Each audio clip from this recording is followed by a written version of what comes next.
Okay, welcome back to the Central Valley Buzz. I'm your host, Chuck Leonard. Let's bring in our next guest, and our next guest is Karen Chisholm from Goat Hill Fair. I want to make sure I got that right. Karen, how's it going? Good. How are you doing? Nice to meet you. Now, first of all, what is a Goat Hill Fair? Well, it's an antiques and collectibles fair. Okay. It's held in the Santa Cruz Mountains. Ooh, now we're talking. It got its name because it started on a farm in the Santa Cruz Mountains, which is how they came up with Goat Hill Fair. But it's outgrown the farm, and now it's moved to the Santa Cruz Fairgrounds, which is in Hollister area. Nice. Well, I thought, wait. I think the Santa Cruz Fairgrounds is in Watsonville, isn't it? Oh, gosh, yes, you're right. I'm sorry. It is it's in Watsonville. Excuse me. Because, as a lot of you know, I spent a lot of time in Santa Cruz. Oh, really? I used to live in Capitola. Oh, very nice. And I've spent a lot of times in the Santa Cruz Mountains, too. Fun. But it's the Watsonville Fairgrounds is in Santa Cruz Fairgrounds in Watsonville isn't really in the mountains.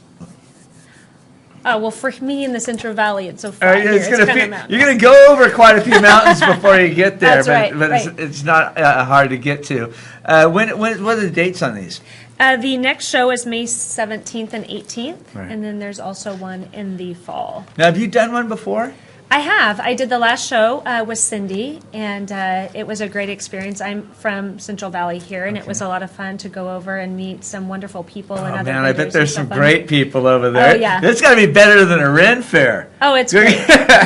Now, you're a vendor there. What is it that you sell?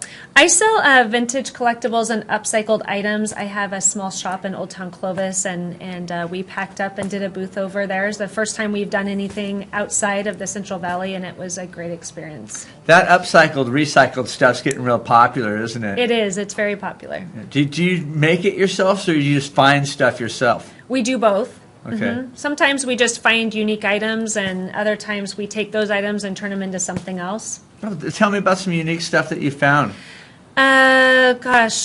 Anything from old tobacco trays from Kentucky. Those were a lot of fun to find. We did an actual buying trip in the Midwest the last 2 summers, and how fun! The trays are What do you just get a trailer and just start driving around? We do. We drive there and back, and it's I think 5,000 miles round trip. But we find some amazing things and things you can't find here locally. I mean, we have great treasures here that are fun, but it's always fun to bring something back from a different place. You see some Civil War stuff and back there a lot, I bet, huh? Mm-hmm. Oh, it's so different.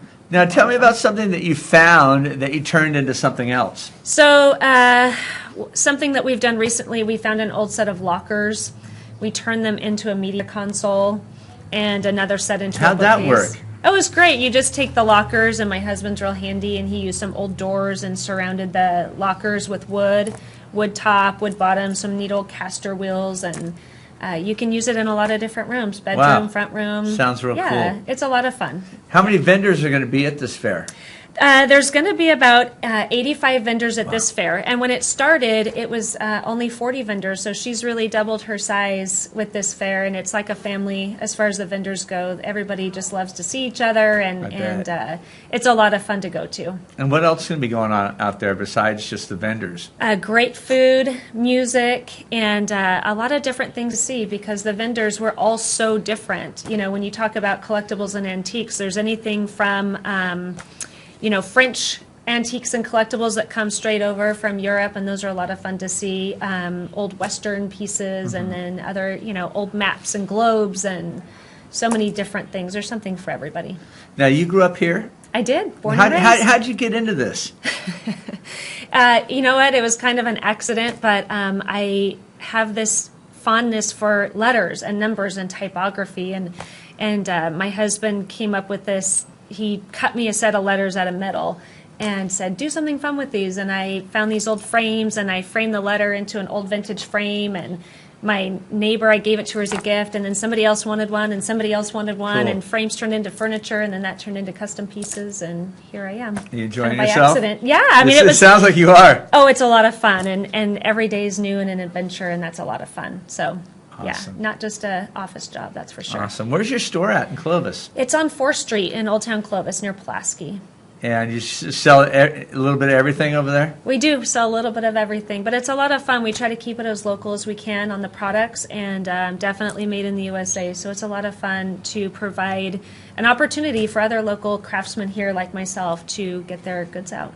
Awesome. Yeah. Okay, one more time. What's the date on this? The date is May 17th and 18th. It's Goat Hill Fair in Watsonville, and you should come on over and check it out. It's a great weekend. Awesome. I think I just might make a weekend getaway to go over there and check this out. Sounds really cool. That's great. All right. Thanks a lot All for right. coming on. Thanks I for hope having you had me. fun hanging out with us today. Thank you so much. Okay, we're going to take a quick commercial break. When we